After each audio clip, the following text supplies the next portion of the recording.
Gaga's fresh, provocative, and unique brand of music has taken the world by storm in a very short time.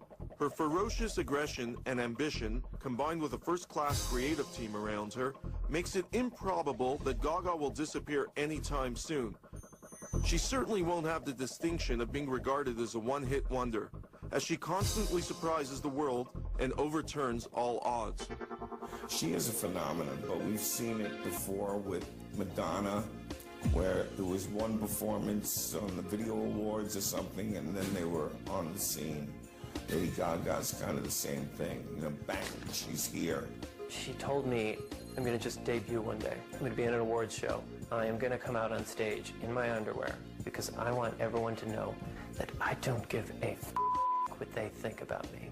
Lady Gaga started to rack up awards, including several wins at the 2010 VMAs. The highlight was Icon Cher presenting her the honor of Video of the Year. And the VMA for Video of the Year goes to Lady Gaga. Lady Gaga. Lady Gaga. Beside the VMAs, she also won multiple Grammys, Fashion Awards, Brit Awards, EMAs, and the list goes on and on. Along with her rising fame and success, Lady Gaga started reaping the benefits with growing record sales and profits. But unlike many stars who squander it and go bankrupt, Gaga is betting on herself, putting her money back into her brand. Lady Gaga is very business savvy. I think that she's surrounded herself with people that are watching her money because she is spending. I mean, everything, all of her tours, all of her costumes, all of her backup dancers, she is paying for all of that. But I don't think that Lady Gaga in the next 10 years is going to pull an MC Hammer and be completely broke. In terms of Lady Gaga spending so much money on her shows and really not spending that much money on advertising and marketing and things of that nature, I think that goes to show how much she's out there caring about her fans. I don't care about money. I'm not a whole person without my work, and it's all I've got. Cher is beyond amazing. Streisand, beyond amazing. Liza Minnelli, Judy Garland, all of these performers, beyond amazing. They all had their looks. She's in that category. She is just one of those people that makes you feel something, whether it's good or bad. I didn't think when she said she wanted to be a singer and a songwriter that might be possible. But when she acted like an animal, you know, I just went, she's a monster. But it's good to be a monster if you want to be a superstar. I'm just very passionate about music and what I do. It didn't matter when anybody told me no. Lady Gaga's music is deeply associated with her childhood. Born Stephanie Joanne Angelina Germanotta in March 1986, Gaga started playing piano at age 4. Raised as a Roman Catholic in a humble middle-class environment in New York City, young Stephanie showed signs of being a child prodigy. But she was somewhat of an outcast to her classmates. As a result, she lobbies hard today against bullying. I got really bullied. Getting picked on in school, it sticks with you for life. Gaga's foundation now gives a voice to bullied kids. It's an organization centered around anti-bullying. I am going to be working as hard as I can to make bullying a hate crime. Gaga even visited the White House to discuss bullying prevention, a topic close to her and her family. Her parents are Italian, her mother Cynthia and Joe, and they're a very tight family. They're hardworking people. They put their daughters into private school, you know, just average people. And everyone at Sacred Heart knew that she was talented. She was always gifted musically. Even at a younger age, had a vision for her future.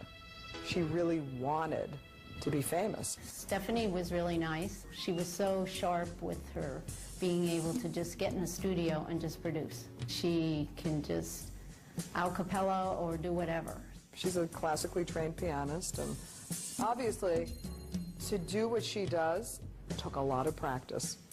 All good music can be played at a piano and still sound like a hit. When I first met Lady Gaga, I had no idea that she would soon take over the entire world. None. I thought she was great. I thought she was a great performer. I did not know that she would be the biggest thing. She had long, dark hair, and she was a very attractive Italian girl. And she lived in a little studio on Stanton Street. It's a cute little studio, and she loves the Lower East Side, always has. And then I hadn't seen her in a while, and she totally went blonde, and I barely could recognize her.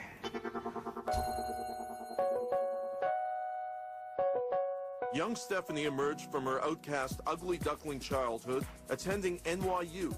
The immensely talented Stephanie devoured everything the New York underground music scene had to offer, especially drugs like cocaine. Today, Gaga admits those days as a struggling musician in New York were by far her darkest.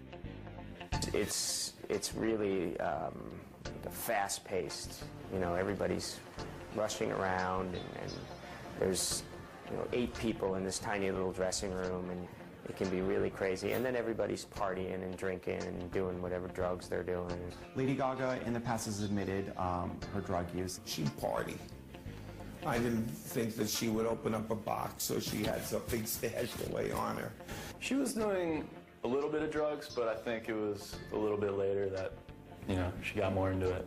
And I was like, so now you're a superstar, what's it like, She goes, I feel the same, just people around me have changed. We went out and got very drunk and partied, and it was great. She had her moments where she would party. Everybody knows they're doing drugs. Lady Gaga actually said, I had a period of my life where I was using drugs. She was a party girl, so, you couldn't shock her.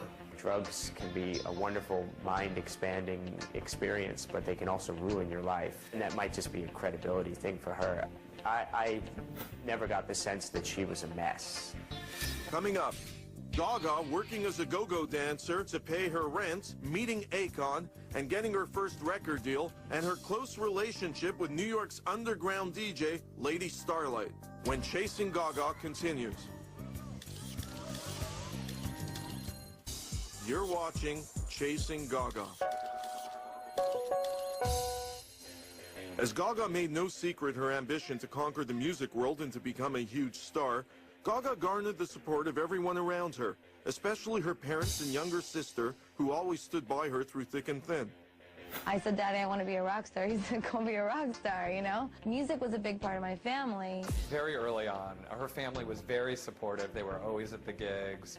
She would talk about them at length. She was very proud of her family and where she came from. And I still think that's what really roots her. Her friends are the people that have always been there for her, and her family. Her family is always with her. They're a huge part of her life. She wants to do the work.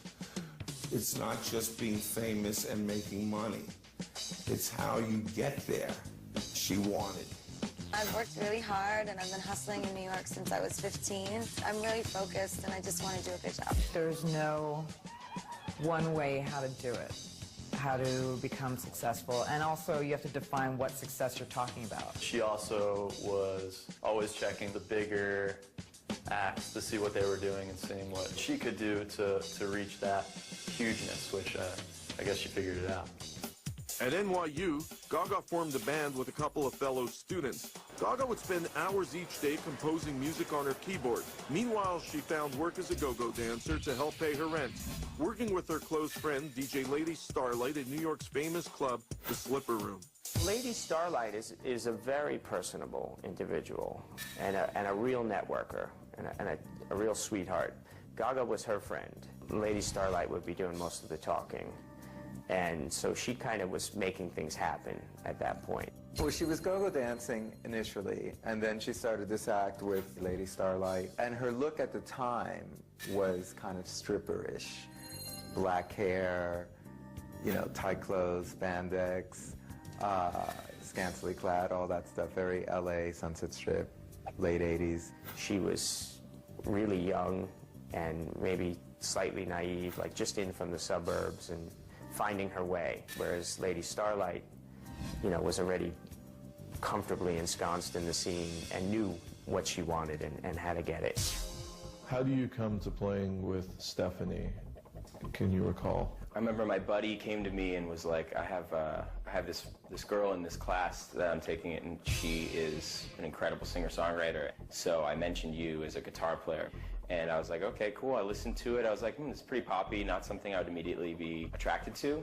I remember her getting really upset that she wasn't signed, and us and our friends, we were all musicians and sort of happy to be just playing it, period. But she was, why am I not signed yet? When she had her band, she had an opportunity to meet record producers, and these people took her seriously. Gaga's band quickly got a following, performing at several of New York's East Village most underground clubs, including the Bitter End and the Knitting Factory. Gaga's incredible voice combined with her solid keyboard playing left people in awe. She could definitely wail. She could nail a big rock song. Like we would cover a Zeppelin tune and she'd kill it. A few times went to a jazz club with her and she could sit down and play a ballad too. So she had kind of a diverse range to her voice. She was very confident throughout. That was one of the things that I think captivated me. I could tell that she was driven and motivated to become something very big. I stopped booking her as a music act earlier than I stopped booking her as a burlesque act because I didn't really think that the music was appropriate for our audience. It was a little bit too mainstream for the Slipper Room. Pop music on the Lower East Side was considered to be very strange, so I wanted to do something that was completely against what everybody else was doing. We would gig at the Bitter End. We played maybe about half the shows that we had played as a band together at the Bitter End. She had set these shows up to be more of a showcase, trying to get her name out there to the right people to get signed. That seemed to be kind of the motivating factor. We're definitely Gemini, the band. When I first heard her, it definitely had that pop vibe to it, but I think it was very unique. It had its own thing going on. It didn't sound like imitating everything else. Gaga was only 20 years old. She had dropped out of NYU and moved out of her parents' Upper West Side apartment, which is great, and that was probably the biggest thing that ever happened to her at the time. Usually, New York artists get eaten up and spit out on a daily basis. Gaga definitely stood out. The eclectic and charismatic performance